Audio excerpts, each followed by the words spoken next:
Assalamualaikum warahmatullahi wabarakatuh. Bismillah, alhamdulillah, wassalatu wassalamu ala rasulillah, ma ba'du. Kembali lagi bersama saya Eko Suwono BA di channel Eko Suwono BA atau petualangan kali ini.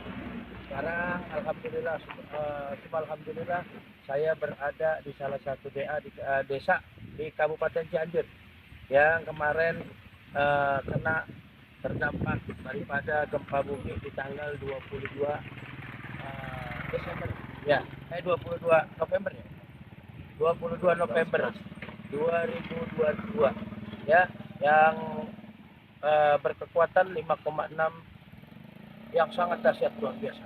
Tapi alhamdulillah masih banyak korban selamat, masih walaupun ada yang meninggal dunia.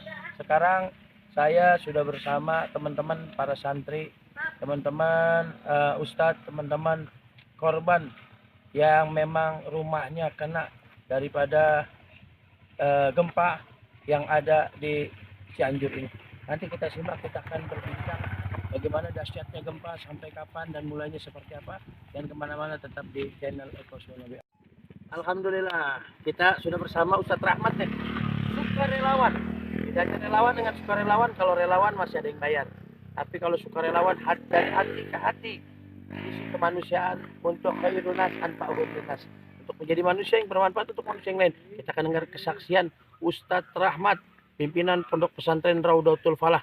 Ya, kita dengarkan beliau yang mengawal para donatur, para dermawan dari Jakarta, dari sekitarnya, yang langsung ke tenda-tenda sehingga pendistribusiannya langsung ke berhak yang menerima.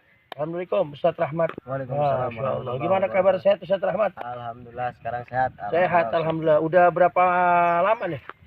Saya dari pertama kejadian dari hari Selasa, berarti udah 3 minggu. Wah, ada 3 minggu. Udah 3 minggu Ustadz Rahmat. Waktu kejadian ada di mana nih? Lagi di posisi di sini di tempat Cugenang, Kecamatan Cugenang yang terdampak ini. Oh, lagi pas kejadian tuh. Ya, pas kejadian kita lagi di sini. Tapi nggak ada sanak keluarga yang kena tuh. Alhamdulillah untuk keluarga, cuman anaknya anak saudara kita meninggal di lokasi. Innalillahi wa inna ilaihi rajiun.